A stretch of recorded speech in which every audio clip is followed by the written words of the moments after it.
Esta nueva edición me emociona, tengo que ser honesto. Sí. A mí me emociona estar cerca de ti. A mí también estar cerca de mí, sobre todo. Es emocionante estar cerca de Rafa López, para los que no saben qué se siente, tienen que ir a verlo en vivo. Porque es emocionante. Pero no, sí me alegra que me hayas invitado mucho. Desde que vi el formato dije, ay, ¿cuándo será mi oportunidad? Ay, Dios, que me llamen y a hoy esto. por fin llegué. Entonces, en verdad, gracias. ¿Pensaste que se iba a demorar más tu invitación a Entre Datos y Romances? Sí, yo habría invitado a otros antes de a mí. Pero está bien, gracias. Gracias por el honor. Amigo, hay una cosa importante y es que te lo mencionaba en el almuerzo, y es que hay que recopilar toda la información de la comedia, pero entre esa información hay agentes de la comedia que han sido o que siguen siendo o que seguirán también en un futuro fundamentales, y entre esos estás tú, Rafael López. ¿Cuál es tu nombre completo? Rafael Ernesto López Ruiz. Sí, López Ruiz. Rafa bien. López, siempre he sido. Rafa López. En la comedia siempre he sido Rafa López, no que Rafael López. También Rafa López. Rafa López. Rafa López, sí. El afamado Rafa López, el comediante del humor negro.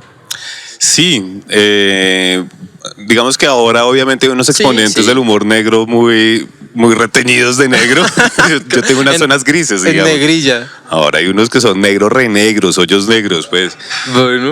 Pero cuando yo aparecí en la escena del stand-up, por lo menos, sí, mi humor era más negro que lo que había. Claro. Como que ya estaba Diego Mateus, que hacía algunos chistes inapropiados, pero yo salí en Comediantes de la Noche haciendo chistes de enanos en RCN, en este país tan hipercatólico, y yo burlándome de los enanos. Pues, tanto que hay una anécdota ahí, ¿no? De tener que pedir disculpas. Pero no fue por los enanos, sino por los mancos. No se la puede montar a los enanos, no importa. Los mancos, en cambio. Tienen más poder político los mancos en este país que los enanos. Sí, no, tienen la mano negra de los mancos, weón. Que me llevaron a pedir perdón ¿cómo es que se llama esta cosa? El defensor del televidente. Sí. Yo salí 3 veces en Comediantes de la Noche y las 3 veces llamaron al director del programa a putearlo, a vaciarlo por lo que yo había hecho. Pero es que asimismo de importante es el hecho de que hayas marcado ese estilo dentro del momento de la comedia que estaba atravesando tu generación, y es que marcaste esa políticamente incorrecto, esa manera políticamente incorrecta de hacer humor, que la gente en nuestro país, lo que tú mencionabas anteriormente, la descarta. Pero ¿qué sientes al llevar esa bandera un poco negra, esa bandera pirata? Siento que he creado un monstruo en realidad. Me parece que lo que vino después. A ver, el humor negro me parece muy poderoso. La risa que genera, la potencia de la risa de un chiste de humor negro es más alta que la de otros chistes, siento yo. Y lo he visto como en otros comediantes, porque además el humor negro se puso tan de moda que comediantes que eran tradicionalmente blancos, como decir Henry Delgado, de Bucaramanga, también empezó a salir con chistes re negros. Tiene un chiste del olor de los bebés y que la novia se echa eso mismo, y entonces que a su sobrino le parece todo caliente. Ahora es una cosa re fuerte viniendo de Henry, además. Y cuando lo dice, la risa que genera es muy potente, más que la de sus otros chistes. Entonces siento que el humor negro tiene una potencia muy fuerte. Siento además que el humor negro es necesario en Colombia, porque es que aquí vivimos tragedias muy hueputas. En serio, es muy difícil ser colombiano. Es más fácil ser bueno, mexicano tampoco, pero ser gringo, ser francés, ser austriaco, qué sé yo, es más fácil. Ser colombiano es duro. Aquí las tragedias se acumulan un día tras otro. Y los colombianos tenemos un sentido del humor fuerte, como el de los mexicanos también. Somos duros, crueles en nuestro sentido del humor. Pero lo que estoy viendo yo ahora en los escenarios de comedia, especialmente en los open mics, es que como hay una generación de comediantes de humor negro que les va muy bien, que fue la que vino después de mí, la generación de los open micers, con Ibrahim Salem y todos los que vinieron para después. Mí, Ibrahim Salem marca el punto cero de los open micers. Sí, aunque él fue open micer en México más que acá. Sí, pero él era un open micer sin saberlo, y es que él le pedía pista a todo el mundo para poder abrir. Antes de que existiera el open mic, él ya se comportaba como con esa un open micer, exacto. Entonces, como llegó esta generación de los open micers que les gusta tanto el humor negro y que les va tan bien, entonces la nueva generación de comediantes, todos se paran a decir guarradas, porque eso es lo que han visto que funciona. Y ahí te quiero hacer una pregunta, al Pin Pau, si es: ¿tú consideras que decir cosas políticamente incorrectas o fuera de contexto o guarradas entra dentro del espectro del humor negro? ¿O el humor negro es algo un poco más detallado y mejor pulido sobre las tragedias? digamos que las definiciones en últimas siempre dependen Varían. de uno cómo define los términos. Usualmente se entiende como humor negro todo eso que no está bien que tú converses con tus suegros en la mesa cuando los estás conociendo, ¿sí? Entonces no está bien hablar con los suegros de sexo, Ajá. no está bien hablar con los suegros de religión, ni de política, Ajá. ni de enfermedades o de la muerte, todo ese tipo de cosas que en una conversación políticamente correcta no deberíamos tocar. El humor negro las coge y las vuelve chistosas, ¿no? Sí. Y las resalta y hace close-up. Entonces, el humor negro por sí mismo, pues, digamos como que toca estos temas que se mueven cerquita del tabú, de qué tan lejos podemos ir a la hora de hacer un chiste o plantear las relaciones o decir cómo son las cosas, ¿sí? Ajá. Entonces siento que el humor negro es como el tema. Qué tan elaborado sea el comediante a la hora de hacer su chiste, eso ya es otra otro historia. nivel. Claro. Ok. Eso responde muy bien la pregunta. ¿Sí? Sí, porque tengo una teoría un poco personal y es que siento que el humor en general es negro, porque todo el humor nace de la tragedia. Entonces, para alguien, eso es un día muy negro. Para alguien, para el que atraviesa, digamos, el chiste de, ay, que estoy vendiendo pescado. Y ¿qué pescado es? Róbalo, y se lo robó. Ajá, Entonces, y entonces- a ese chiste le robaron a un señor, hay otro señor profanando El hijo del dueño del pescado se quedó sin que comer ese día, claro. no le pudieron comprar los tenis. O sea, hay un montón de tragedias internas en El ese humor chiste. suele tener víctima y lo Y eso dice no lo- muy bien Dave Chappelle en uno de sus shows, como todo es chistoso hasta que te me pasa a pasa a ti. mí. Entonces, efectivamente, la distancia frente a la tragedia del otro es lo que le permite a uno sacar el chiste y darse cuenta de qué chistoso que le robaron el pez que se llamaba Róbalo. Si le roban un bagre, no funciona el chiste. La tragedia es la misma, pero no hay chiste. Pero como se llama igual, ajaja. Para él igual le da lo mismo que le roben un róbalo o un bagre o un salmón. Es igual la tragedia. Su tragedia. Pero desde afuera el chiste sí se puede ver. Él mismo va a notar que es chistoso cuando se le pasa el empute. Él mismo va a decir, sí, es que yo le dije róbalo y el man pues me hizo caso. Tragedia más tiempo. Claro. Sí. Cuando como que llega tu inmersión a la comedia, venías de hacer solo cuentos. Sí. ¿Y tus cuentos eran chistosos o...? No tanto, digamos que sí tenía momentos humorísticos y guiños de humor, pero yo no hacía un esfuerzo por ser chistoso, en gran medida porque hubo una maestra de cuentería, que es Carolina Rueda, que es la mamá de los pollitos en la cuentería, excelente cuentera, vayan a escucharlas, muy buenas. Sí, su trabajo escénico es muy bellísimo y sus historias son maravillosas, bueno, en fin. Entonces yo tomé varios talleres con ella. Como en el segundo taller, ella me dijo algún día que me había como descifrado algo del escenario. Como me dijo, es que tú te subes al escenario como si fueras Mateo. No sé si te acuerdas de Alexander Díaz Mateo. No lo conocí, pero sé quién es, claro. Un cuentero genial, muy chistoso. Era muy chistoso, de la escuela de Andrés López. Él y Andrés estaban muy cerquita y sus códigos humorísticos eran muy similares. Ok. Entonces él me dijo, Carolina, tú te subes al escenario como si fueras Mateo y en realidad eres más como Oscar Corredor, que es un cuentero también maravilloso, súper profundo, literario, poético. Entonces a mí eso me quedó y durante mucho tiempo me subí al escenario pues a ser profundo, interesante, poético, literario. Y si bien siempre metía cositas humorísticas, yo no buscaba que siempre se estuvieran riendo. Entonces, no fue esa mi propuesta en la cuentería. Mi propuesta en la cuentería también fue más como a jugar con la narración misma. Hay un montaje que tengo que está muy chévere, ojalá lo pudiera volver a montar, que es ese del Baresher, que es como un cómic, que tiene descripción cinematográfica, tiene chistes, pero además en esos chistes también... Aquí hay otra cosa del chiste. El chiste no siempre tiene víctima. A veces la víctima del chiste es el lenguaje. Por decir algo. Entonces, cuando yo digo que el embarazo es la excepción que hace la regla, ahí hay un chiste, ahí hay una idea humorística, pero no, nadie es una víctima, ni el embarazo es una víctima, sino el juego del lenguaje.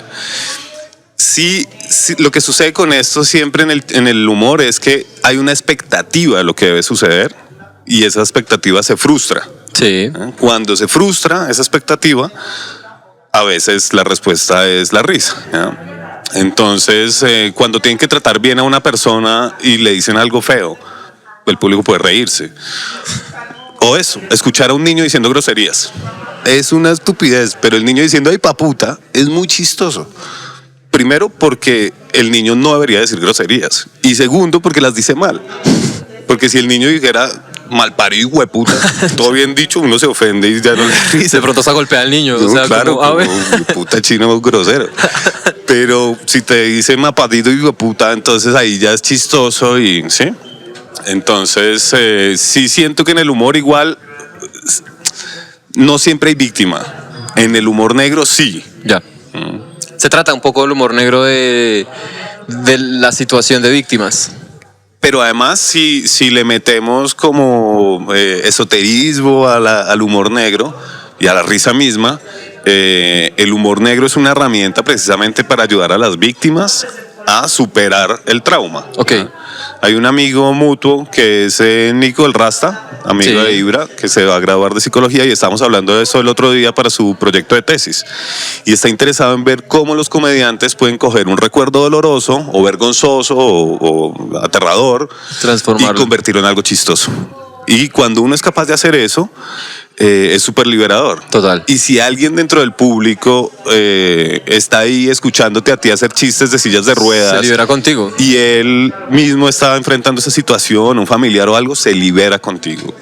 Entonces el humor negro se mete con algo muy doloroso, pero cuando logra hacernos reír, entonces nos lleva al otro lado y se vuelve ya es como algo curativo y te alivianas un poco. Qué hermoso verlo así. Hay una cosa que me surge, como una pregunta que me surge a raíz de esto que estamos hablando y es lo señalado que resulta el humor negro en nuestra sociedad occidental o en general. Sí, digamos que en general burlarse del desprotegido, del desvalido de su situación o de las características de su situación resulta malo. Sí.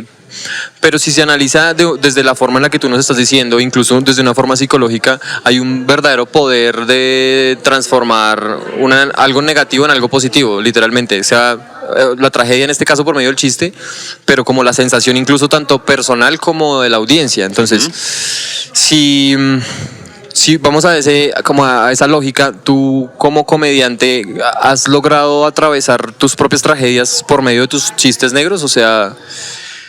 Creo que he sido muy cobarde como comediante para enfrentar mis propias tragedias en público. Todavía me avergüenzan mucho mis errores y mis defectos y mis tragedias personales.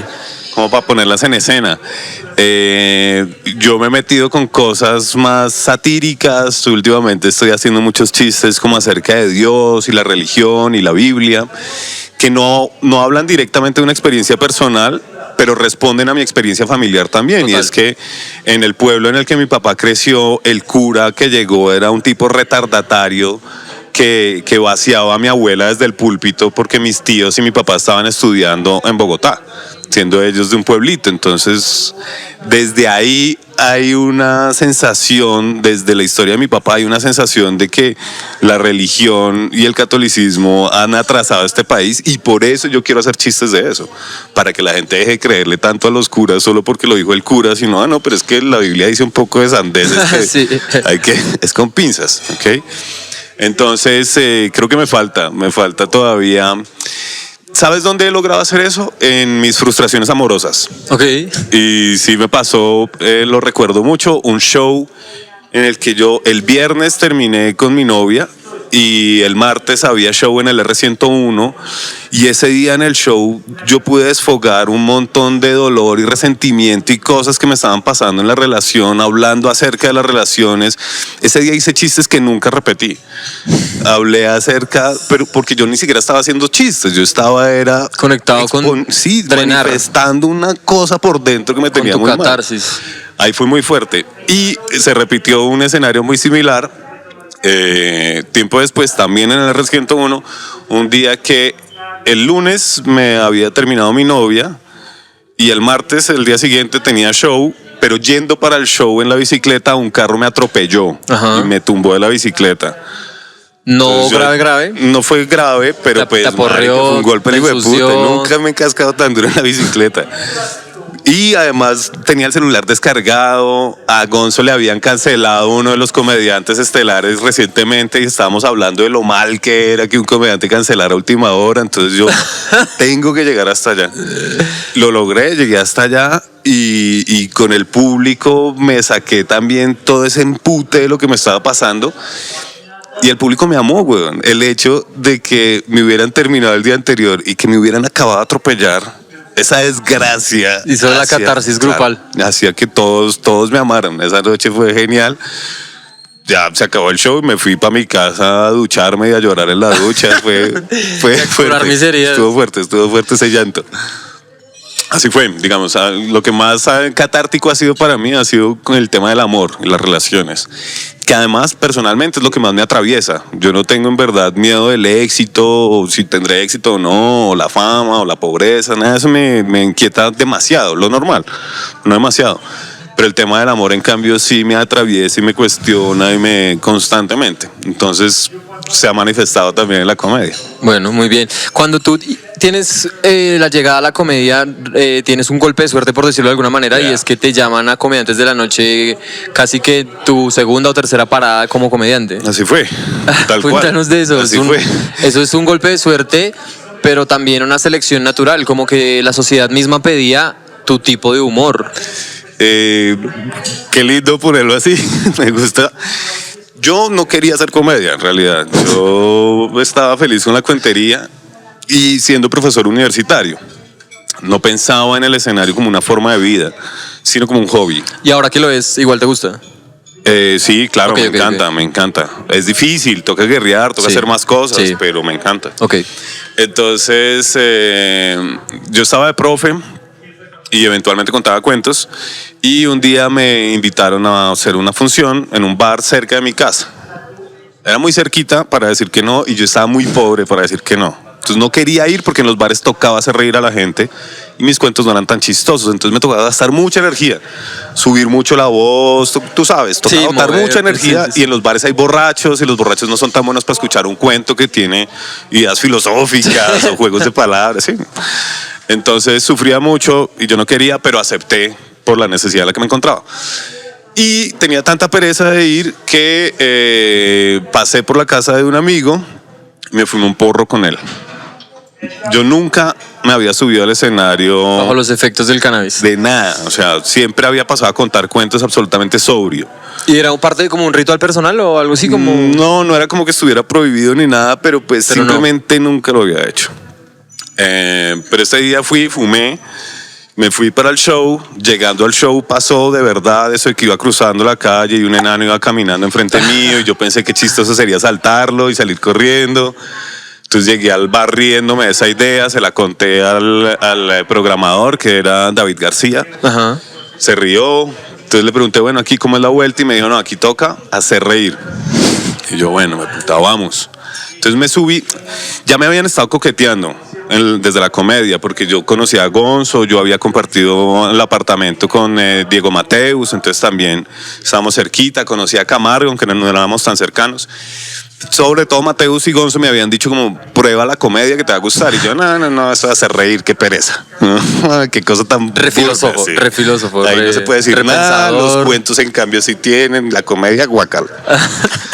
Entonces llegué al bar ese día y decidí entonces que me iba a subir al escenario, pero no a contar los cuentos, sino solo a hacerlos reír, a decir las partes chistosas, porque uno tenía como introducciones a los cuentos que eran como chistosas, a usar esas conversaciones y a ver qué más salía.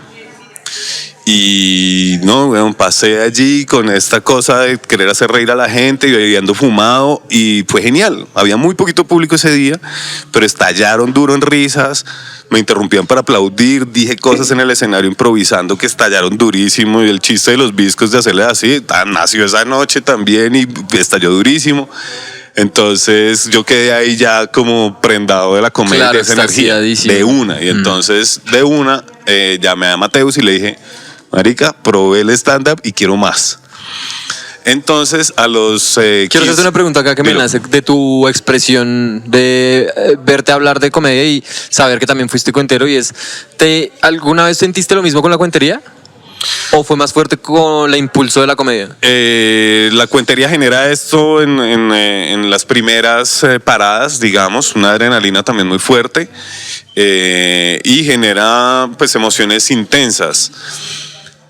Sin embargo, la cuentería tiene más tiempo, ¿no? La cuentería es como una partida de ajedrez. Yo puedo hacer jugadas que no son tan magistrales, pero lo que importa es el jaque al final, Sí. la estocada final. Sí. ¿Sí o qué? Y al final entonces es que uno aplaude, qué buen cuento, bueno, en fin. Con la comedia es como una pelea de boxeo.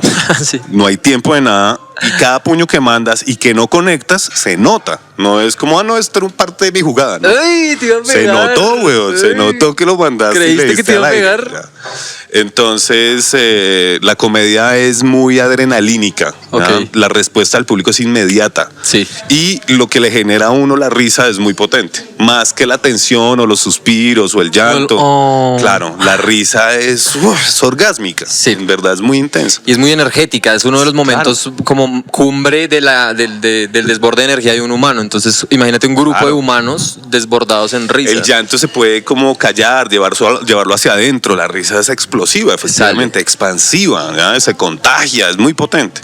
Entonces, si bien la cuentería puede generar esas emociones y en algunos escenarios o funciones especiales que Sí. tengas, pues será así emocionante, porque el escenario en general es emocionante. Sí. El stand-up es como el escenario, pero deporte extremo, ¿ah? Como bungee jumping, como cuerda floja, ¿sí? Esa emoción del escenario, pero metiéndole más nitro. Sí, te entiendo. Entonces, bueno, volviendo al tema de cómo fue que arranqué con la comedia, le dije a Diego, yo quiero, y entonces cuadraron una función a los 15 días en ese mismo sitio para que hiciéramos un casting para Comediantes de la Noche que estaba empezando, llevaba 6 meses Comediantes de la Noche, o 3, no sé cuánto. Igual lo que es el camino, porque qué coincidencia que por los días que a ti te pinta decir Claro. quiero stand-up, mira que, mira, nacionalmente Y empiezan- casualmente estamos haciendo un concurso súper grande de comediantes. Y empieza a aparecer las situaciones apropiadas. También ese Comediantes de la Noche surgió porque RCN fue y grabó unas funciones en un festival de teatro. Y fue un festival de teatro en el que había cuenteros y comediantes y grabaron a ambos. A mí me grabaron allí como cuentero. Después hicieron una transmisión con eso y después fue que salió Comediantes de la Noche, de los comediantes que habían grabado allí. Entonces como que ya me habían visto ahí desde el principio en esa partida. Hicimos la función de casting a los 15 días, totalmente distinta a la primera, porque en la primera había 5 personas de público y eran todos borrachos. Esta vez estaba lleno el bar. Nos presentábamos 4 comediantes. Recuerdo que estaba también Tato Devia y otros 2 que no recuerdo quiénes eran. David García tal vez y alguien más, no me acuerdo. Bart, no me acuerdo, alguien más. Y el casting era para ustedes 4. El casting era para nosotros 4, supuestamente iban a ir todos los comediantes de la noche, finalmente solo cayeron Mateus y Gonzo, pero allí nos vieron, me fue muy bien, estuvo una chimba y a los 15 días ya me invitaron a grabar en Comediantes de la Noche, entonces era efectivamente mi tercera parada de stand-up en la vida. Yo ya había hecho cuentería y me sabía Sí, parar. como a nivel escénico unipersonal estabas... Pero yo no tenía experiencia haciendo reír y modificando chistes en tiempo en vivo. Eso pasó, por ejemplo, y es que la parte central de mi rutina eran unos chistes de enanos y era muy impactante porque nadie estaba haciendo chistes de discapacitados, ¿no? Entonces era muy fuerte la risa que generaba. Y era la parte central de mi rutina. Y como es que el día que yo voy a grabar, marica, había 2 enanos entre el público, güey. 2 enanos que yo además sentí que estaban cerca desde 2 horas antes del O show. sea, tú sientes como una Como energía. Highlander, yo siento la presencia de un enano cerca. Y entonces, ¿cómo es posible que están estos enanos ahí? Y yo voy a hacer el primer chiste de enanos y los miro de reojo, solté el chiste y la mesa de los enanos se rió durísimo, durísimo. Fueron los que más se gozaron el chiste. Tiraron los enanos y todo Sí, hacia el los aire. tiré, empezaron a hacer malabares con los enanos. No, fue genial. Y boté el segundo chiste y se rieron del tercero al cuarto, pero eran como 10 chistes y la risa fue decayendo hasta que hubo un punto en el que ya mi cerebro me dijo como, ya no más chistes de enanos, ya los vas a perder. Pero yo no era capaz de editar mi rutina en vivo todavía y tiré el último chiste de enanos que ya cayó muy mal, que era sobre tener un enano centro de mesa, siempre en el centro de tu mesa adornando. Todo sentado, bañadito. Sí, un adorno del enano comiendo uvas todo el día. A mí me parecía muy chistoso, pero a los enanos no les gustó tanto. O sea, tú querías como una porcelana en vivo. Algo así. Como una porcelana con Pero no movimiento. como las estatuas callejeras, igual, pero en versión miniatura. Pero hubiera para el sido centro más de como mesa, los güey. gaticos orientales así. Güey. Algo como un gatito. Chévere disfrazar al enano de gato y tenerlo así todo el día pintado de dorado. Y entonces, no, Todo pues tierno. mal ahí, weón. No pude editar la rutina. Tiré ese último chiste, nadie se rió. Y bueno, pude ahí salir adelante con lo que faltaba de la rutina, pero ahí yo no estaba listo para enfrentarme a esas cosas todavía. Sí, con el tiempo, ya que lo mencionas, el comediante logra desarrollar esa capacidad y es que en el escenario logra mochar o añadir o total. editar o photoshopear sus rutinas Por en su alguna- mente sí, total. antes de decirlas. En alguna charla con Quevedo decía una cosa así, y es que él salía al público y probaba por un lado, y si no copiaban como debían copiar, cambiaba la rutina. Y si no, cambiaba y cambiaba hasta que encontraba por dónde, Sí, y ya claro. por ahí sí se iba con el material. Y podía volver después al material que enganchar. había desechado antes, porque no había levantado bien, pero ya los tenía. Y eso es lo que puede hacer un buen comediante, y es ir editando de acuerdo a la reacción del público. Total. Pero para eso hay que ser un maestro. Sí, hay que hacer muchas horas de vuelo. Eso No es solo tener chistes. Sí, no es solo haber escrito tus rutinas, exacto, no. sí. Bueno, y con relación a este golpe de suerte que estamos hablando, de ahí en adelante no paraste de hacer comedia hasta el día de hoy. He seguido haciendo comedia todo el tiempo.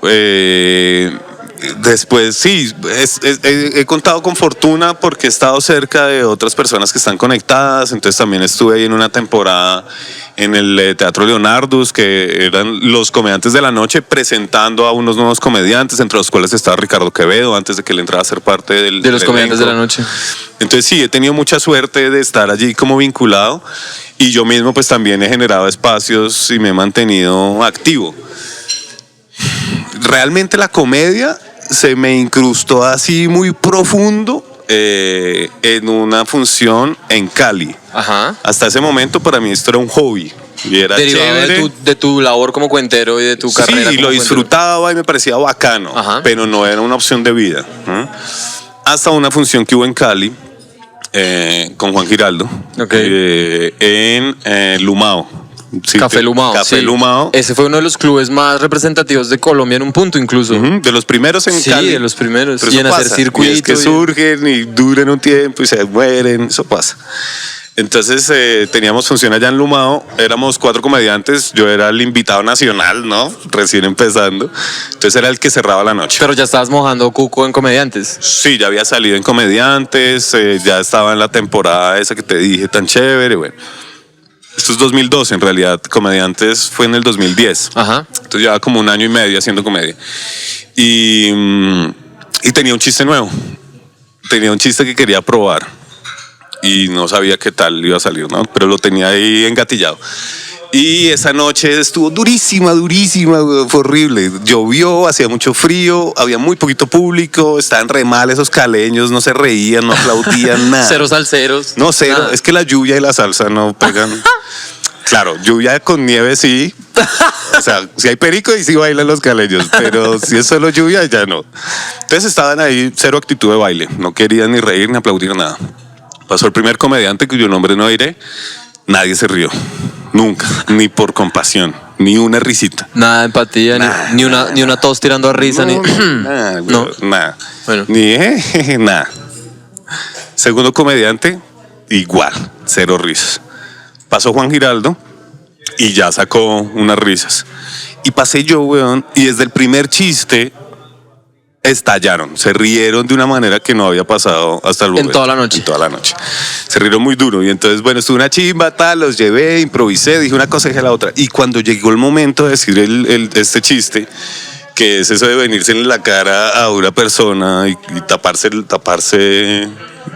Tú has visto, El ¿no? chiste Que- de ver del ojo en la paja ajena. de ver la paja en el ojo ajeno. Eso. ¿no? Esa línea. Y entonces, cuando la dije, weón, se rieron de tal manera que yo sentí en mis entrañas, porque no fue ni en la cabeza ni en el corazón, sino en las entrañas, yo sentí, a esto fue a lo que yo vine a la existencia, man. Uf, Porque qué yo vine catártico. a hacer reír a la gente. Nadie los puede hacer reír, así como yo los acabo de hacer reír con esto de lo que les estoy hablando. Nadie, solo yo.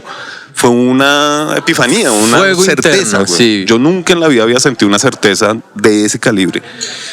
Y ese día entonces me quedó a mí una convicción de que yo lo que quería era hacer comedia el resto de la vida. Ser comediante famoso o no, eso no me importa tanto, si viene, bienvenido. Pero lo que quiero es hacer comedia hasta el final, güey. Hasta 90 años estar yo en el escenario Diciendo tus cosas. haciendo chistes. Y ya, desde que empecé con la comedia no he parado. Pero ese momento fue determinante y me dio también como una convicción.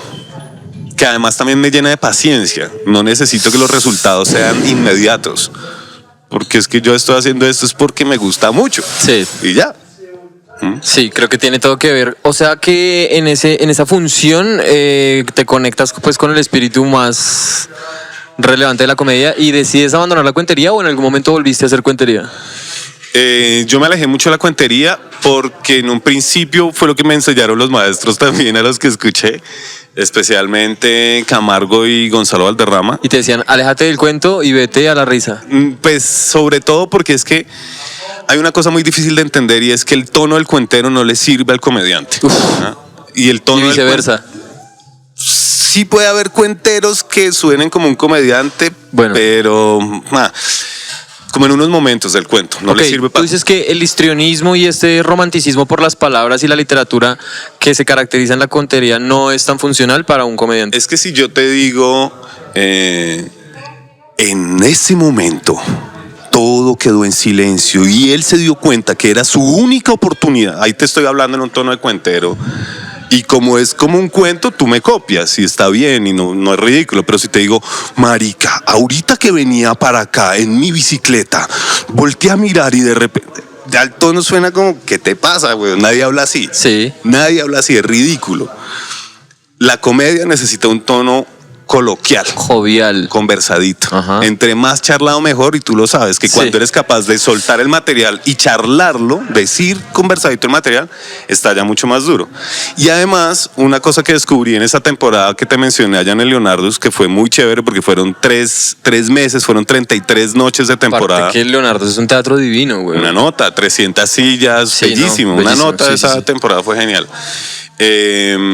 Sí descubrí al final de la temporada que había algo en mi tono de voz, que es el tono del cuentero, que lo pone a uno por encima del público. El cuentero tiene un estatus superior al estatus del público. Ajá. Él es el que tiene todo el poder. Si él dice que el protagonista se muere, se muere. Así todos estén enamorados de él, se muere y Ok. se maman el dolor porque yo así lo decidí. Y es mi cuento y es mi cuento y de malas. Y si al cuentero le dicen algo, contesta con algo y sí. Y el público está súper callado escuchando. En la comedia no. Al comediante no le sirve tener el estatus más alto que el de su público. Hay algunos comediantes de estatus alto, pero son excepcionales. Y usualmente primero se ganaron el amor del público y después empezaron a hacer comedia, ¿ya? Como Ricky Gervais, por ejemplo, que es un comediante de estatus alto que humilla al público más o menos, pero él ya era una estrella de las comedias en televisión antes de hacer stand-up. Al comediante le sirve ponerse al mismo nivel o por debajo del público, y todos los comediantes lo hacen. Entonces sube al escenario y lo primero que hace decir es: yo soy pobre, yo soy feo, no me gusta mi nombre, cualquier cosa que lo ponga por debajo del público. Todo lo que parece malo afuera en el escenario es una ventaja. Que es una de las cosas que me parece tan mágica de la comedia, güey. Total. Y es que todo lo que en la sociedad nos enseña que tenemos que callar o negar o cambiar de nosotros, la comedia lo que te dice es: no, háblame de eso. Y te premian por eso, te aplauden y se ríen y te dan plata, ¿no? El ejemplo más evidente de esto es Camilo Sánchez, que tiene una enfermedad que en cualquier escenario se vuelve tortuosa. Difícil las relaciones con los demás, difícil levantarse una novia, difícil tener el trabajo de camarógrafo que él quería tener. Y en cambio en la comedia, eso que era una tragedia se convierte en un superpoder, güey. Y es que es ridículo, es verdad. Sí, es Lo que es una desventaja en la vida real, en la comedia se vuelve total. superpoder. Sí, yo ahora lo he como podido corroborar con la discapacidad temporal del accidente, y es de verdad que hay un universo superior de percepción de las tragedias cuando se aborda desde que yo soy el que tiene la tragedia. Y te permiten los demás burlarte de la tragedia, porque tú la padeces. Claro. Pero si yo soy desde afuera burlándome de tu tragedia, ahí sí está mal. Eso es lo que socialmente es hipócrita con el humor negro, ¿no crees? Como que sea más censurado. Digamos, acá, esto creo que no te lo pregunté y esto tiene que ser preguntado. Y es, A ver. ¿qué piensas de juzgar por separado a la obra y al artista? En este caso de que hablamos, por ejemplo, de que puede ser, no sé, de que Luis C.K. fue... casos graves, sí, casos o graves. que Ibrahim hizo un chiste sobre No, los pues, policías. Bill Cosby. Maravilloso comediante. Sí. Excelente, Pero chistosísimo. mejor violador que comediante. Un poquito violador. Un poquito, digamos. Hay gente que ha violado más. Igual violó mucho, ¿no? Violar poquito también ya es violar mucho. Sí, así sea un tris, eso es grave. Eso ya es grave. Entonces es muy difícil, y más con el ejemplo que nos metimos, precisamente porque la violación y el feminismo y todo esto es una cosa muy sensible. Entonces es muy difícil, y la respuesta políticamente correcta es: habría que cancelar a esos seres. Ajá. Negarles las posibilidades económicas y, en fin, para que ese comportamiento se acabe, porque además legalmente no se ha hecho nada para que eso se acabe. Sí. Funciona mucho mejor el escracheo Sí. que una denuncia en la fiscalía. ¿Bien? Entonces, Sí, actualmente es el acabose, o sea, te pueden destruir tu carrera en el ámbito que te encuentres si hay un escándalo de este talante. total.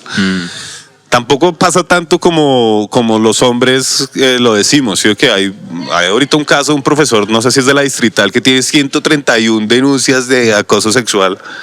Lo suspendieron un semestre y ya está otra vez trabajando como si nada. Entonces, no creo que Y sea se casó con la 131, porque Sí, es que bueno, eso puede lo pasar. estaba usando, Eso lo puede estaba pasar. buscando el amor de su vida. Estaba era decidiendo a quién, encontrando a alguien que le gustara. Casting. Haciendo su casting. Qué horrible. Entonces, me parece difícil la discusión de si hay que separar al autor de la obra. Lo ideal sería que el autor pudiera hacerse responsable De sus actos. de sus actos y que su obra fuera coherente. Ajá. ¿No? No sé, en el caso que tú pusiste de ejemplo, el de Ibrahim, el chiste de los policías, yo hablé con él sobre el tema. Sí, también he hablado con él de Y eso. le decía que la primera parte del chiste me pareció re bien, cuando se burló de Iván Marín por estar llorando, sobre todo por el hecho de que pues uno tiene que pensar en poner la cámara, la iluminación, ese tipo de cosas que todos nos burlamos. Esa parte estuvo muy bien, pero cuando dijo el chiste que están diciendo que ahora hay más policías acostados, ahí la cagó. Y sobre todo la cagó porque no era un chiste suyo. Él estaba repitiendo un chiste que le mandaron. Ni siquiera era algo que él quisiera decir y que estuviera en capacidad de defender, güey. Porque lo anterior sí podía defenderlo. Y sí podía decir, es que yo estoy también afectado por la tragedia, pero estoy burlándome del comediante. Pero ya cuando salió con este chiste, y fue muy rápido. Se invalidó el mismo. Lo que dijiste hace un momento, tragedia más tiempo. Si no le das tiempo, tienes que darle voz. Sí. ¿Ah? Tienes que hablar primero desde la postura del dolor de la víctima antes de hacer el chiste. Porque si no, queda solamente como un insensible. Insensible, Un man sí. que no tiene ni puta idea de mi tragedia y se está simplemente burlando de ella. O dejas pasar tiempo, que el otro ya se recupere y le dices, oye, te tengo un chistecito de esa vez que te violaron, a ver si de pronto te duele A un ver si de poquito pronto menos. te entra este chiste. Si te entra el chiste. Yo te entiendo, pero claro, me voy más. Voy a hacerle una modificación a la pregunta o al cuestionamiento que estamos tratando, y es: ¿por qué la gente suele juzgar más desde la perspectiva del humor al que ejecuta un chiste de humor negro o pasado al perpetuador de una tragedia o al perpetuador de un crimen? ¿O cuál crees que sea ese fenómeno que sucede en la sociedad para que ellos juzguen más a una persona que está buscando que tú tengas endorfinas que a una persona que de verdad quiso vulnerarte y maltratarte?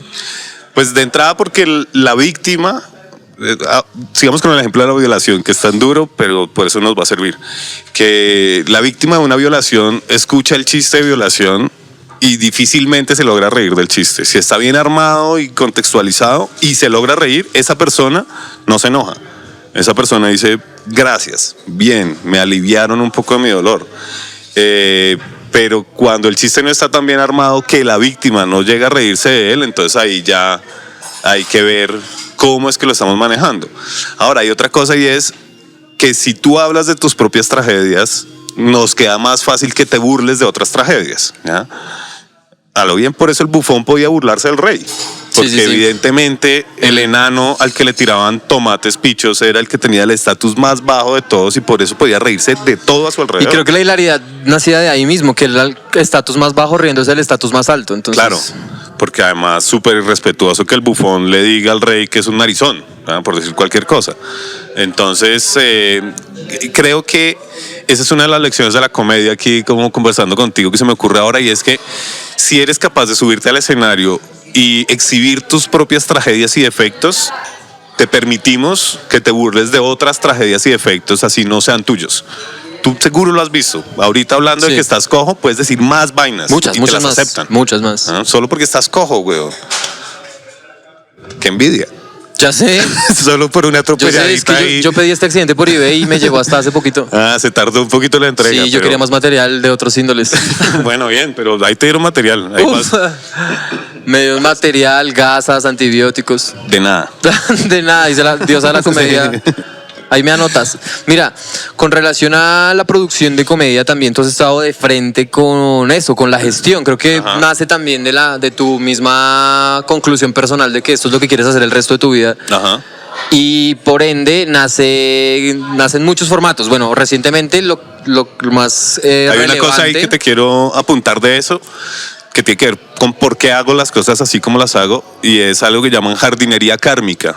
Escuché Qué lindo. a un monje tibetano Qué hablando lindo. acerca del amor y el karma, y decía como, pues el karma que usted ya sembró no hay nada que hacer, le toca bancárselo y, Y lo que responder mejor y poner pueda. la cara, sí, obvio. Ahora, del karma que está sembrando usted sí es dueño. Entonces, uno puede sembrar también un karma positivo, Pues el Dharma. un dharma. Y lo que él decía es, dele a otros eso que usted quiere para usted. Ayúdele a otros a hacer eso que usted quiere hacer. Entonces, si usted quiere ser empresario, ayúdele a otro que esté montando una empresa. Si usted se siente muy solo en la vida y quiere una pareja amorosa, pues vaya y visite a alguien que está solo. Si usted se siente enfermo, visite a alguien que está enfermo y que necesita ese apoyo también. Entonces, esa es mi política. Y es que como yo quiero ser comediante, yo estoy haciendo todo lo posible porque puedan ser comediantes todas las personas que quieran serlo. Por generar espacios para que puedan pararse sin que te estén pidiendo ahí registro de quién Sí, eres o con quién experiencia. estudiaste, experiencia, sino hágalo. Eso es una mierda, güey. Sí, claro, y esa era la lógica antes del Open Mic. Sí. Antes del Open Mic tocaba conocer a Gonzo Y referenciarte para pararse en el R. y que quién te invitó, quién te y tú, invitó. bueno, está bien, tienes 5 minutos, sí. Sí. Entonces, trabajo en eso, en generar los espacios, en invitar a otros a que lo intenten. Ahora el esfuerzo es productores, necesitamos productores. Sí, y están saliendo. Mira, soy fiel testigo de esto, incluso antes de ser comediante, puedo dar fe y testimonio de lo que estás exponiendo ante los micrófonos de Trio Come. Ajá. Y es que Sí. me recuerdo mucho, y esto es una parte de la pregunta de la entrevista, o de lo que quiero saber de ti, lo que quiero que la gente sepa de ti y de lo que has hecho por la comedia, y es que hay un espacio que se gestó durante no sé cuántas noches, porque eso sí lo desconozco, pero se llamaba el Clapping Cat Club, Ah, sí, el clapín. que era el club de comedia de Rafa López. Sí.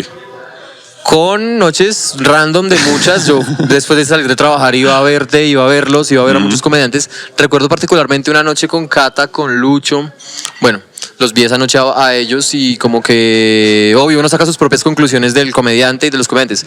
Pero detrás de eso estaba tu gestión como productor de eventos de comedia. Ujú. Entonces, ¿qué nos puedes contar y decir del Clapping Cat Club como club, como experiencia cómica, como host? Pues en lo personal me volví a conectar con la comedia y con el asunto de ser programador, porque siendo cuentero, yo fui el programador de La Perola, Ok. que es el espacio de cuentería Sí. nacional, como por 3 años. Entonces yo estaba ahí todos los viernes abriendo el espacio, montando el sonido, siendo el presentador, todo, programando. Sí, sí. Entonces es algo que aprendí a hacer durante la universidad y que me gusta hacer. Me gusta ser anfitrión, invitarte a mi casa y que darte una cerveza y ponerte, sí, ser anfitrión. Y el Clapping Cat entonces fue que me llamaron como, hey, queremos montar aquí un espacio de comedia. Y lo que pasaba en ese momento es que solo existía el R101. Sí, El único espacio de comedia que había era el R. me muero de la R101. Me muero de la R101, que además creo que Gonzo no confesó esto en su oportunidad. Vamos, dame carne de cañón. No, es una bobada, pero es que a Gonzo lo sacaron de Comediantes de la Noche, ¿no? Eso fue duro. Y los comentarios eran horribles. Obvio. El rating. Claro, pues, la gente, el ritmo en televisión es otro distinto al ritmo en el teatro. Y entonces Me Muero de la Red 101 fue un proyecto de Gonzo, pero respaldado por sus amigos, un poco para salvarlo también de la tristeza de que lo habían echado de Comediantes de la Noche. Claro. Era como, ahora sí la lograste. Era el sueño del comediante, era lograr estar en televisión y que te pagaran así 7 palos mensuales por hacer chistes. Genial. Entonces lo echaron de eso, estuvo mal, pero apareció el R101. Y el R101 se convirtió en la casa de todos los comediantes en ese momento. Y todos los que queríamos hacer comedia éramos en el R. Sí, yo me acuerdo haber visto noches de caleños, noches de todo el mundo, internacionales, gente noches de Bucaramanga. Países, genial, el R fue genial. Y tuvo noches de 100 personas de público en un espacio para 70 personas. Sí. Y noches de 5 personas en el público también. Y ahí hicimos todas las noches, siempre se hizo. Entonces nace como una alternativa adicional al R, el Clapping Club. Lo que sucedió fue que me invitaron a mí a que programaran ese espacio que era cero pretencioso, un cafecito ahí en Chapinero, en cualquier lugar. Y empezamos a hacer el clapping, que fue lindo, tuvo altibajos, tuvo de todo. Pero lo que yo siento que fue más importante que existiera el clapping fue como que tácitamente se le dio el permiso a otros comediantes de abrir espacios. Como si antes el único que tenía permiso era Gonzo. Pero cuando yo hice eso, fue como que otros dijeron, sí se puede. Y entonces apareció un espacio en la hamburguesería en el 85 que lo manejaba Tagua. Yo estuve en la primera noche, yo nací en la primera noche de ese espacio. Ese espacio surgió después de Clapping. Y aparecieron otros varios, no me acuerdo cuántos. Eran varios. Y han habido y han muerto un montón después de eso. Sí, seguro. Un montón. Es como el ciclo natural de los clubes. Seguro. Solo que recuerdo con mucho fervor y mucha devoción el hecho de hablar del Clapping Cat Club, porque vi a muchos de los comediantes más relevantes de la escena y vi muchas noches de comedia muy bonitas con relación a que hay un contexto que se debe generar para que la comedia se suscite o la comedia suceda. Entonces, creo que eras muy responsable en ese sentido. Tenía toda la lucecita bien estructurada. Se veía re lindo el escenario, el gatillo, o sea, eso tenía toda la sensación de club norteamericano de stand-up. Claro, porque además en el R101 era una caja negra, es un teatro. Entonces hacíamos stand-up allí, pero no se sentía como el ícono del stand-up. En cambio, en el clapping sí pusimos, que además era pura trampa, ¿no? Era una pared blanca y con un videobeam proyectábamos una pared de ladrillos. ¿Sí sabes eso, no? Sí, yo lo supe, pero lo supe como 3 noches después de analizar bien, pero al principio estar ahí parchado. Da la sensación de wow. Se veía entonces la pared de ladrillos y el círculo blanco como si tuviéramos un reflector. Era un puto videobeam que no dejaba que uno viera al público. Era horrible presentarse ahí un poco. Pero se veía lindo y las fotos se veían re lindas. Y como estaba también cerca de Gonzo y del R, entonces también muchos de los comediantes premium se paraban en este escenario. Pero además es que esto es algo que pasa en la comedia, que la gente no se lo espera. La gente cree que para escuchar a un gran comediante tiene que ir a un teatro grandísimo a pagar una boleta de 60 lucas, cuando sucede que aquí en Las Seis Manos todos los martes se presentan comediantes premium, gente AAA, a probar sus chistes, ¿ya? Y aquí mismo en otras noches de show también se van a poder encontrar esos comediantes que han visto en Netflix o en Comedy Central o en lo que sea. Creo que al público le falta todavía explorar mucho más los espacios de comedia, claro, porque se encuentran tremendos comediantes y se encuentran otra cosa que es comediantes desconocidos muy chistosos. Claro, como sorpresas de wow, mira. Porque está muy chévere ir y este man yo lo he visto y me hace reír, pero también está muy chévere este man quién es y 15 minutos después está llorando de risa.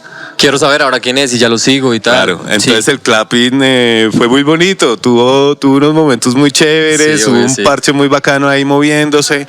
Desafortunadamente, pues pasan de todo tipo de cosas, entonces los dueños del bar se iban a trastear para otro lado, entonces dijeron que hiciéramos una función de cierre, la hicimos, nos fue del putas, nos fue también que dijeron, ya no nos vamos, entonces sigamos, pero yo ya había hecho la función de cierre, entonces el público y los comediantes quedaron todos como confundidos y se fue deteriorando el espacio y murió realmente, duró poco. Duró, ¿qué? Como un año, yo creo. No creo que haya durado más. Ya. Con relación a la gestión Vuelvo y Juega, que representas, para mí tú representas precisamente eso que nos demostraba, que nos contabas anteriormente, y es que quieres que otras personas tengan el acceso a la comedia. Ajá. Ya sea porque la quiero hacer o porque la quiero ver, entonces gestas espacios y tal. Punto Comedia nace desde esa misma necesidad, me imagino. Pues precisamente nació en la época del Clapping Cat, ¿ya? Que aparecieron varios clubes y yo lo que veía era que la gente que iba la pasaba una chimba, pero que iba muy poquita gente y que nadie tenía cómo enterarse de que había un show de comedia. Ok. Entonces, claro, los canales habituales de propaganda y de publicidad no estaban relacionados con la escena de la no stand-up. existía todavía Instagram, no existía Facebook, ya existía, pero digamos que no era tan fuerte. Sí. ¿Ah? Todavía en el mood de hacer shows se estilaba lo de imprimir los carteles y pegar carteles en lugares o hacer flyers y volantear, ¿ve? Otra lógica anterior otra lógica. A la digital. A la red. Pero entonces en ese momento, pues se me ocurrió a mí que estaría chévere. Lo primero que hice fue intentar generar un chat de los gestores de comedia en ese momento, para ponernos de acuerdo entre nosotros y poder hacer como circuitos para los comediantes y tener tarifas y cosas de esas. Fracasé. Fracasé, es muy difícil. Muchos lo han intentado, muchos hemos fracasado, es difícil. Pero de ahí surgió entonces también la idea de Punto Comedia, que era en principio un blog donde se estaban publicando constantemente los carteles y había como unos perfiles de los comediantes. Sí. Y también por esa lógica del WordPress, entonces por las etiquetas, yo te etiquetaba a ti en varios carteles, entonces tu nombre iba creciendo, entonces generaba ahí una cosa como entre los comediantes, como que su nombre se veía ahí todo grande con los nombres de otros comediantes. Bueno, así arrancó Punto Comedia. Y era fundamentalmente para generar un espacio donde la gente se enterara de los shows que iba a ver. Ajá.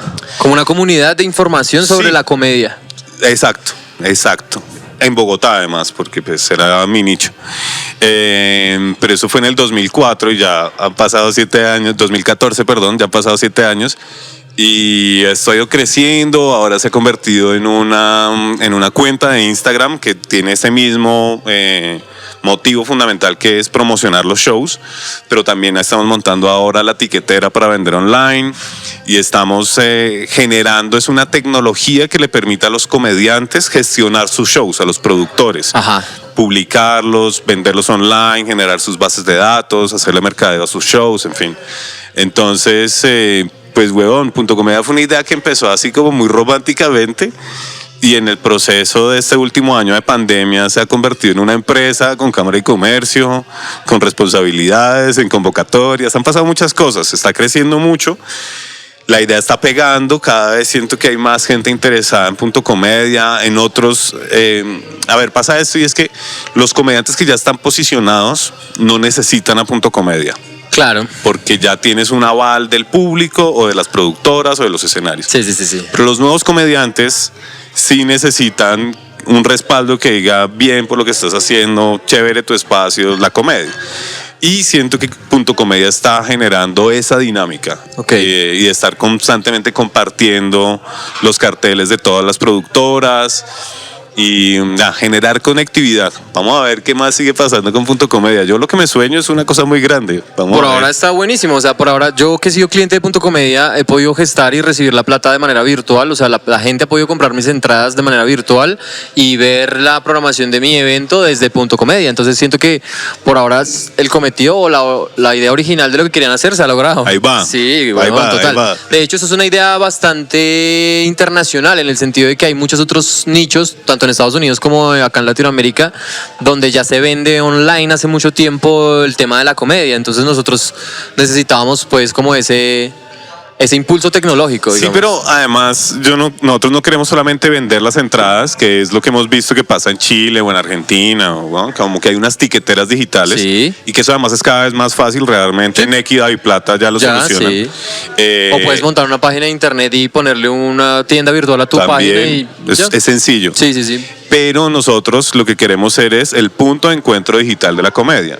Y un poco ya empieza a suceder, y es que me escribió alguien de Neiva diciendo, tengo un sitio y quiero que lleven comedia. Me mandó fotos, bueno, entonces nosotros no estamos haciendo eventos por fuera de Bogotá, pero la conecté con una productora que sí está haciendo eventos allá para ver qué pasa. Claro. Pues que esto todavía no termina de concretarse, pero ya está empezando a suceder, y es que alguien dice queremos un show y nosotros decimos hable con tal. Claro. Los vamos conectando, generar ese dinamismo es parte de lo que nosotros queremos con Punto Comedia. Y es parte de lo que necesita la industria de la comedia. Creo que nosotros mismos estamos llamados a reivindicar el oficio. Eso. Claro, a dignificarlo. A dignificar el oficio. Es que acuérdate, cuando apareció el Open de acá de A Seis Manos o el Open de Smoking, los espacios donde nos presentábamos eran más bien feitos, empezando por el de acá, con el perdón de Christoph, pero el ático. El ático sí era horrible. Rústico. Horrible. Después que le pusieron ese backing de Martes de Humor, entonces ya se veía empieza más a coger forma, sí. Pero al principio eso era un rotazo. Y así eran todos los sitios. El backstage, el que quedaba allá por Lourdes, sí. Por el Parque de los Hippies, también era un sitio horrible. Todos eran horribles. Entonces, Punto Comedia busca eso, pero además creo que lo hemos ido buscando todos, como generar mejores condiciones para esto que hacemos. Que sea con dignidad, que sea bien, que salga bacano. Que tenga el respeto que requiere. Hay una cosa que te quiero preguntar ahora mismo, y es como para ir redondeando nuestra charla. Es que claro, hay muchas cosas que la gente no sabe tras bambalinas, o sea, la gente no tiene a veces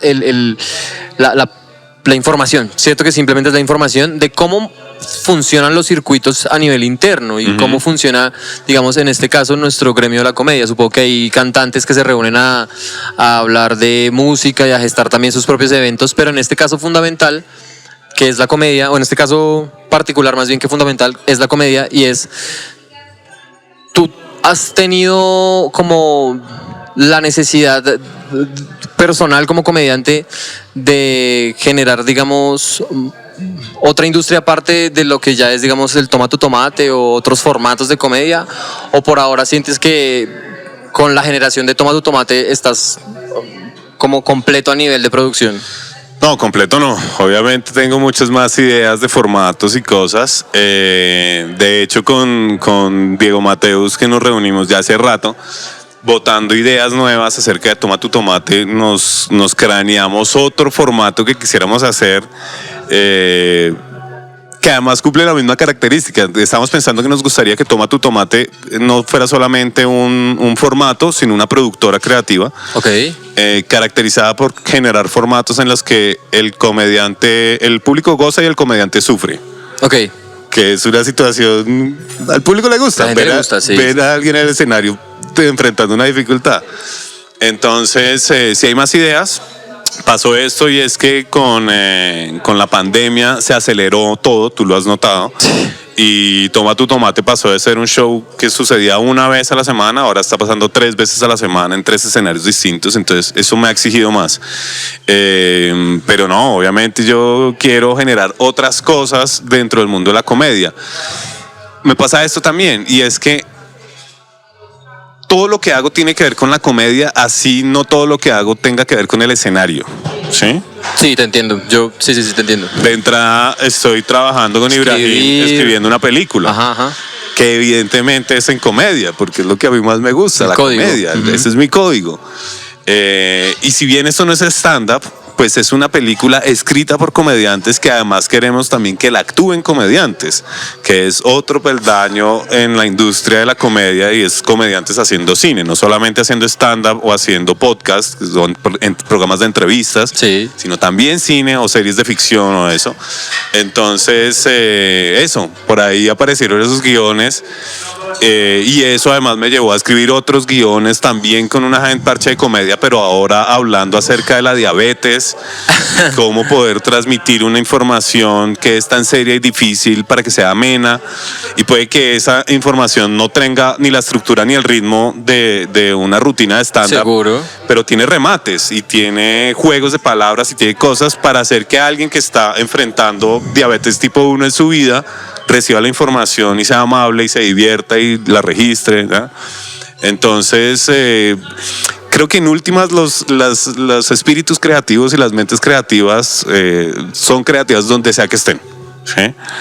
Y uno sigue generando ideas, y Es inevitable. Ya me estoy inventando otro formato con Samuel Vela y con Mafe Cárdenas, al que le pusimos Al Banquillo, que va a ser un formato de stand-up solo de mujeres. Acá. Como mezclando también con entrevista y como con roast y un montón de ideas. Entonces, no, formatos vamos a seguirnos inventando. No, inventémonos más, porque además es como un jueguito. Sí. Es como un jueguito. Entonces los chistes seguirán siendo los chistes, pero el hecho de que te toque decirlos, no sé, mientras una espada cuelga sobre tu cabeza, pues lo hace más chistoso. Claro, lo vuelve súper entretenido. Y a nivel de show business, creo que tiene mucho que ver esa nueva perspectiva de los formatos. Claro. Como que el formato tradicional del comediante hablando en el escenario, pues tornarse aburrido para algunas personas, como, bueno. De todas formas, esto es una trampita. Es una trampita el formato, el juego del show. Porque tú sabes que además es la magia de la comedia, es que en serio un comediante solo hablando ya es capaz de todo, ¿sí?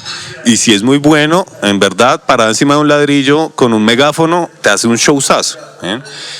¿Para qué sirve el formato? Pues para darle la oportunidad a comediantes que no son tan chistosos todavía de igual estar en el escenario probando lo suyo y que el formato lo respalde. Claro. Aquí en A Seis Manos, que funciona el Open más viejo de Colombia, se presentan muchos y muchos de ellos son muy malos. Sí. Muy malos. Sí. Y tienen igual sus 5 minutos. 5, sí. Y es horrible esos 5 minutos. Para ellos y para el público. Y para uno de comediante, ver a otro comediante que no la está logrando es feo.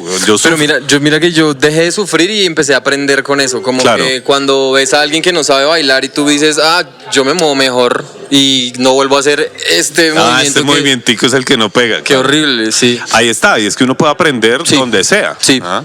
Y era uno de los trucos de Louis C.K. también, era irse a escuchar comediantes nuevos para ver los aciertos y los errores. Sí, sí, un poco para volverte bueno en lo que haces, tienes que de entrada saber qué no se hace o qué no debes hacer. Sirve ver al otro cometiendo errores para uno decir, no, eso ya no, yo no voy a hacer esa cagada. Claro. Cerremos con algo que es como de rigor en la entrevista de Entre Datos y Remates, y es que me gusta mucho saber la perspectiva cómica de mis compañeros y me gustaría mucho saber en este caso tus comediantes favoritos en español y tus comediantes favoritos en otros idiomas. Ok. Porque hay ingleses, pero... Sí. Igual como español e inglés, creo que es realmente lo único que he escuchado de stand-up. ¿No has visto stand-up en mandarín? No, por ejemplo, muy poquito ruso. Mandarín, ni naranjín de mandarín. Cero ni comedia por ahí. Mira, en español me gusta mucho Vallarta. Es muy bueno. Vallarta, su genialidad cómica, su ritmo, y me ha pasado con él que comparto ideas cómicas. Escucharlo a él en el escenario hablando de cosas que yo tenía anotadas en una libreta. Qué bueno y qué malo. Claro. Pero los genios coinciden. Es un poco triste, pero igual lo que me ha enseñado la vida también es, haga usted su chiste. Así el otro ya haya hecho el de él, así sea el mismo tema, haga el suyo. Usted tiene derecho a hacer su chiste. Sí. Entonces, en español me gusta mucho Vallarta. Me gusta mucho un español llamado Dani Rovira. Sí. Dani Rovira, que lo amo, sobre todo por un chiste es demasiado estúpido, que dice, ¿han pensado ustedes alguna vez que si Hitler se diera un beso con Cantinflas, sus bigotes jamás se tocarían? Y esa idea me pareció genial, porque el tema es oscuro, que es Hitler, pero la risa es súper inocente. Es un chiste como hecho por un chino chiquito, sin maldad. Y Dani Rovira tiene mucho ese estilo de un niño inocente de humor diciendo blanco, cosas de... Fue hermoso, me encanta. Sí. Entonces él me gusta mucho. Me gusta mucho Berto Romero también, español. Es muy bueno. Ellos son de la escuela del Club de la Comedia. El Club de la Comedia. Argentino me gusta mucho Félix Buenaventura. Qué bueno. Puta loco, genial. Hay un show en el que está disfrazado de oso, y que se burla de la intérprete de señas. Es genial. No sé, entre las mujeres, Malena Pichot también me pareció muy divertida, y la descubrí mucho antes como actriz, o sea, haciendo Cualca y haciendo series web. Que Cualca y la otra, la loca de mierda. La loca de mierda. Sí, ella es re buena también. Entonces ella me gustó mucho. Mexicanos, bueno, no sé quién más, bueno, ya amigos personales, que es que me gusta su humor, ¿no? Josafat, que es tan chistoso. Josafat Moraila. Gus, pero no Gus. Gus Proal. Bueno, en fin. Hay varios mexicanos que me gustan. En inglés, mi favorito de todos los tiempos es Louis C.K. Sí. Sí, me encantó Louis C.K. Es muy bueno, es demasiado. Desde que lo escuché por primera vez me pareció increíble. Me pasó lo mismo que con Vallarta, y es que había cosas que yo había pensado que me parecían chistosas y que vi a Louis C.K. diciéndolas de una manera elegante, perfectamente armado. Y en el show de Hilarious, Louis C.K. tiene un chiste terrible, súper bien armado, sobre violar a un niño muerto. Ese es el tema del chiste. Uno lo dice así nomás y es como, pero ya, ¿cómo es posible que alguien haga un chiste de eso? Y el marica es capaz de hacer el hijo de puta chiste. Y se ríe y pone al público en una tensión tal que después le toca hacer una risa como de diablo para él mismo burlarse de la tensión que generó. Es perfecto. Y en ese punto, viendo este man, yo dije, pero ¿cómo es posible que uno con la comedia pueda tener este nivel de impunidad en el discurso? Que uno pueda decir lo que quiera siempre que sea chistoso. Sí. Y ahí dije, este man... Y bueno, ya clásicos de clásicos, ¿no? Por supuesto, Bill Hicks, George Carlin, Dave Chappelle también es favorito de todos los tiempos. Hay uno que me gusta mucho que no es tan popular, llamado Ryan Stout. Stout, maestrísimo del humor negro. Tiene un video en YouTube de 30 minutos haciendo chistes sobre el suicidio. Solo chistes de suicidio. Solo chistes de suicidio. Hay que verlo. 30 minutos. ¿Repite su nombre?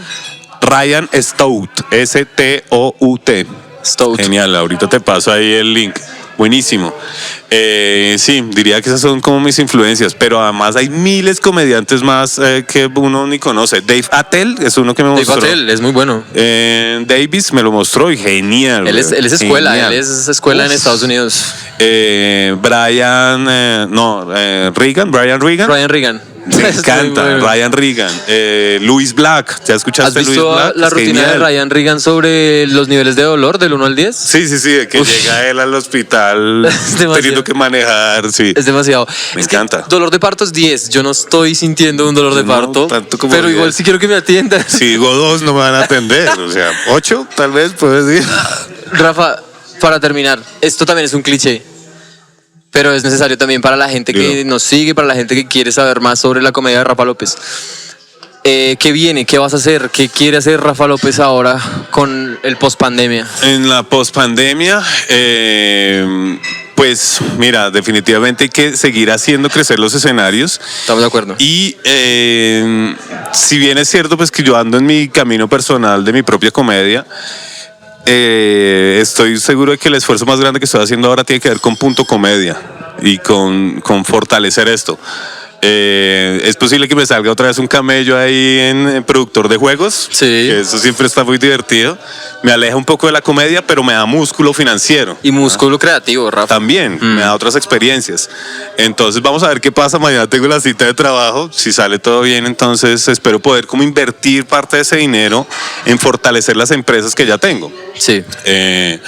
Que es seguir creciendo pues con Toma tu Tomate, con Punto Comedia, con Malditos Vecinos, pero bueno, igual, ahí seguimos todavía y va a seguir.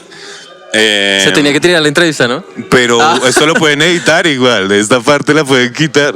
Pero es que hace parte de los proyectos en los que estoy, por supuesto, y sin duda los podcasts son de lo más poderoso para la comedia en este momento, entonces y para uno hay como que seguir orador, con los podcasts, hay que seguir. Vamos a ver, toca hacer transmisiones online, más que contenidos, más que chistes, más transmisiones. Entonces vamos a ver si me monto en esa onda del Twitch y a ver qué más sigue pasando. Bueno, pues te agradecemos del alma y del corazón por tu comedia, por tu tiempo, por tu amistad. Sí, siempre. Chimba. Te quiero. Larga vida Tribu Comedy. Aguante Tribu Comedy. Aguante Tribu. Gracias.